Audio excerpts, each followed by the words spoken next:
It is 1783, and the smoke is clearing in the wake of the Revolutionary War. Over the course of 8 grinding years, General George Washington has led a force of shopkeepers, farmers, and Native American allies to victory over the greatest military power in the world. A new nation has been born, independent and free. The founders must form a national government. In 1787, through months of passionate debate, they create a written constitution. For the country's highest office, they imagine something new in the history of the world. A leader not born to power like a king or queen. A leader who has not seized power through conquest. A leader not separate from the people, but elected by the people, from among the people. We, the people. This is a new idea, an American idea, the idea of a president.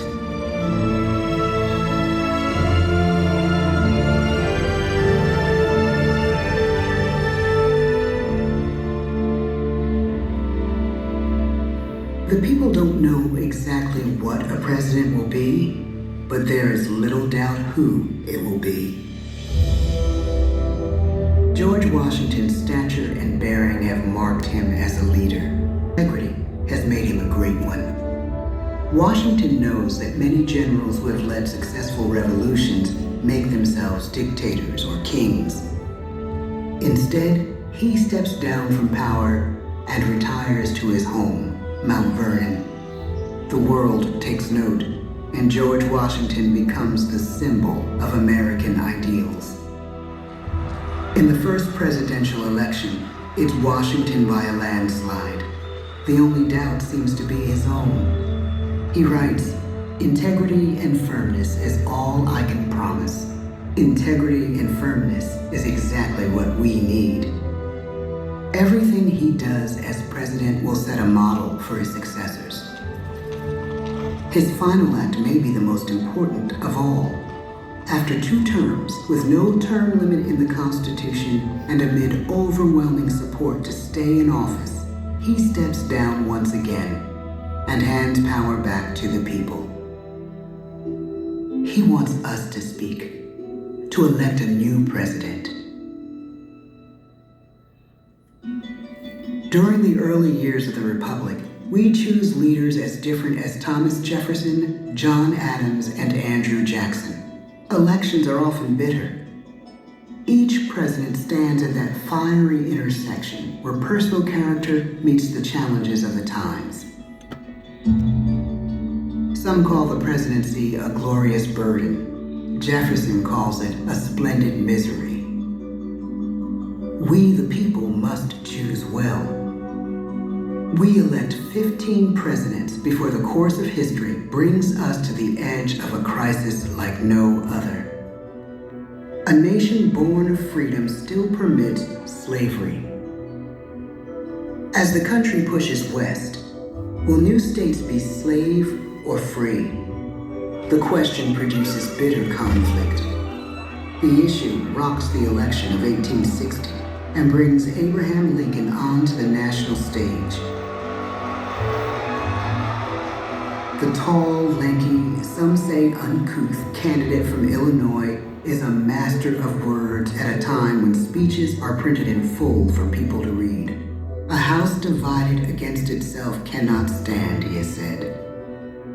With Lincoln's election, the House does indeed divide.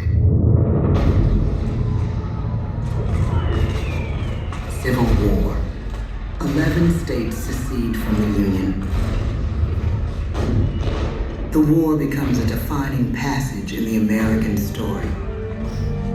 The president's own inner strength and depth of character changed the course of history.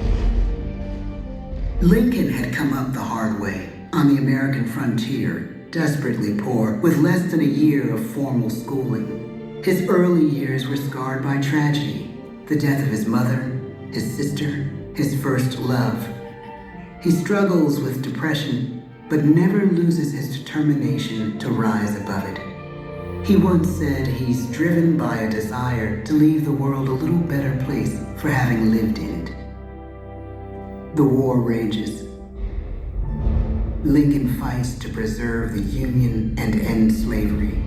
Neither is a sure thing. At Gettysburg, Pennsylvania, 6 months after one of the bloodiest battles of the war, the president dedicates a cemetery to the thousands of soldiers who died there, in words we can never forget.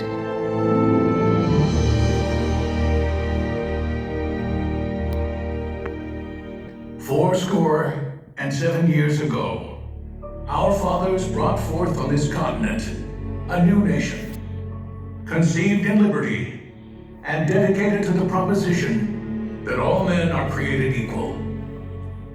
Now we are engaged in a great civil war, testing whether that nation or any nation, so conceived and so dedicated, can long endure. We are met on a great battlefield of that war. We have come to dedicate a portion of that field as a final resting place for those who here gave their lives, that that nation might live. It is altogether fitting and proper that we should do this. But in a larger sense, we cannot dedicate, we cannot consecrate, we cannot hallow this ground. The brave men, living and dead, who struggled here, have consecrated it far above our poor power to add or detract. The world will little note, nor long remember what we say here, but it can never forget what they did here. It is for us, the living, rather, to be dedicated here to the unfinished work which they who fought here have thus far so nobly advanced. It is rather for us to be here dedicated to the great task remaining before us, that from these honored dead we take increased devotion to that cause for which they gave the last full measure of devotion. That we here highly resolve that these dead shall not have died in vain, that this nation, under God, shall have a new birth of freedom, and the government of the people, by the people, for the people, shall not perish from the earth. The blood of over 500,000 Americans is spilled in this Civil War. President Lincoln's enduring hope is to give true meaning to the sacrifices of so many, to lead us to that new birth of freedom. With the end of the war and the end of slavery, a new birth truly begins. As we roll toward the 20th century, settlers roll west on wagon wheels and railroads connect the nation coast to coast. Millions of immigrants pour in from Europe and Asia. Population doubles. Our economy triples. Our standing among nations rises. We need presidents who can lead both at home and abroad. At the same time, a young Theodore Roosevelt is retreating from New York politics and personal tragedy, the death of his wife and his mother on the same day in the same house. In the Badlands of North Dakota, he rethinks his life and the life of his country. He returns stronger in body and spirit. His renewed energy is just what his country needs.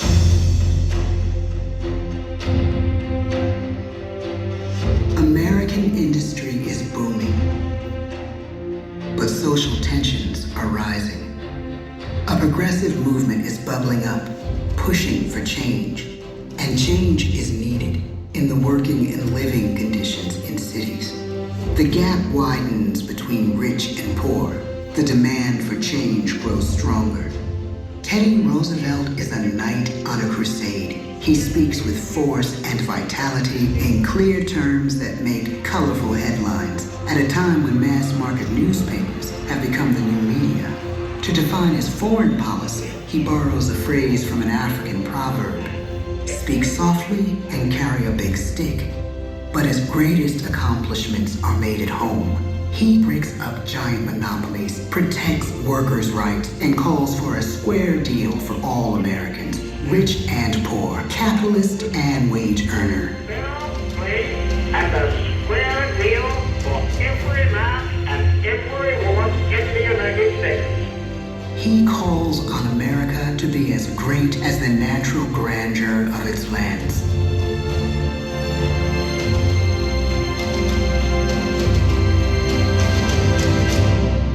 Keep your eyes on the stars and your feet on the ground, he tells us.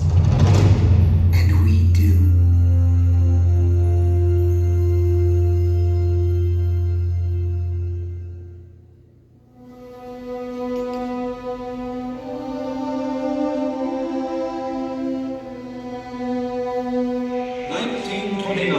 The bottom fell out of the market.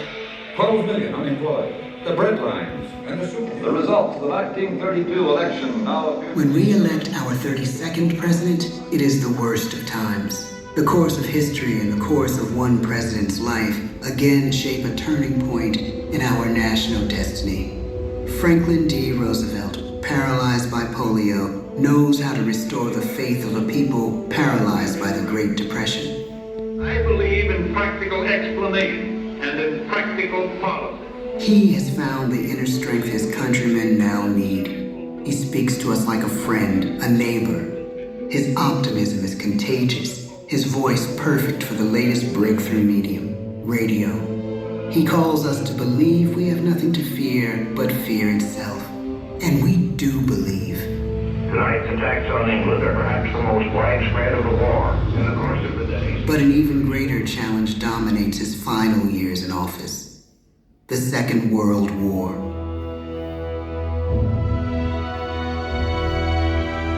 We must be the great arsenal of democracy. This is an emergency as serious as war itself. We stun the world with our production.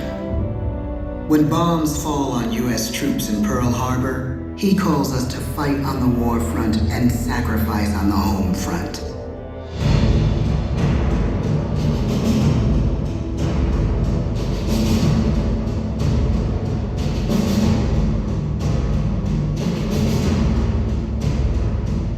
The harder the sacrifice, the more glorious the triumph. So spoke America in the year 1776. So speak Americans today. The world changes. The country changes. And yet, in one sense, what we need most from our presidents has never changed. A guiding vision that calls forth the best that America can be. Will outer space be developed for the benefit of all mankind? Or will it become another focus for the arms race? The choice is urgent, and it is ours to make. Ask not what your country can do for you. Ask what you can do for your country. But really, it's all of us who must overcome the crippling legacy of bigotry and injustice. And we shall overcome. One of the agreements that President Sadat and Prime Minister Begin are signing tonight is entitled A Framework for Peace in the Middle East. Mr. Gorbachev, tear down this wall. You have lost too much, but you have certainly not lost America. I can hear you. The rest of the world hears you. Loving this country requires the willingness to speak out for what is right, to shake up the status quo. That's America. Our presidency is no longer just an idea. It is an idea with a proud history. Ladies and gentlemen, the presidents of the United States of America.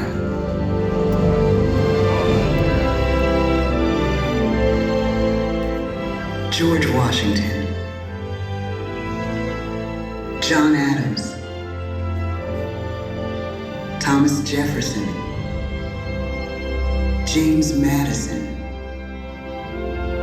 James Monroe, John Quincy Adams, Andrew Jackson, Martin Van Buren, William Henry Harrison, John Tyler, James K. Polk, Zachary Taylor, Millard Fillmore, Franklin Pierce, James Buchanan, Abraham Lincoln, Andrew Johnson, Ulysses S. Grant,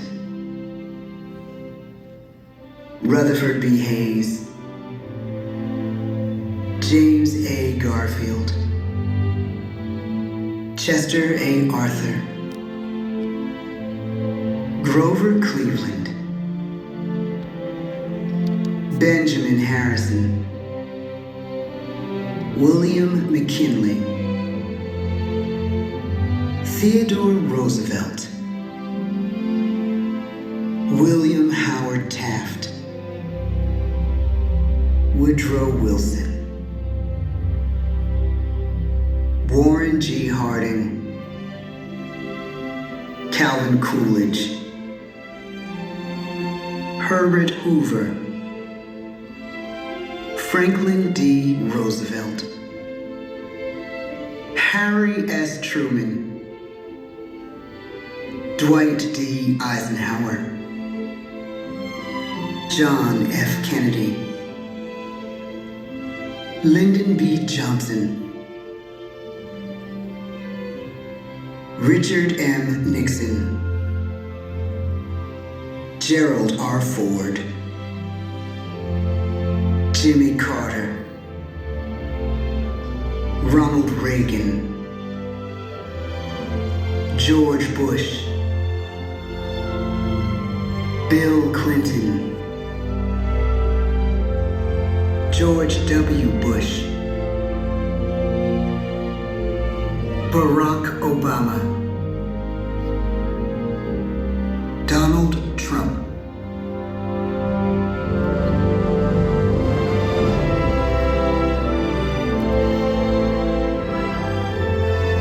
and now we come to the present. Once again, we place our trust in the idea of a president, as we have from the beginning. My fellow citizens, no event could have filled me with greater anxieties than that notification on the 14th day of April, 1789, that you had selected me to lead our nation. But it was with confidence of my fellow citizens that I took an oath. 35 simple words that have been repeated by every American president throughout history. I, Joseph Robinette Biden Jr., do solemnly swear that I will faithfully execute the office of President of the United States, and I will, to the best of my ability, preserve, protect, and defend the Constitution of the United States. So help me God. The presidency of the United States is a role unique in the world, an office entrusted to each president by us, we the people. Therein lies the genius of that new idea, now over 200 years old. A new idea our presidents have turned into a great American idea again and again.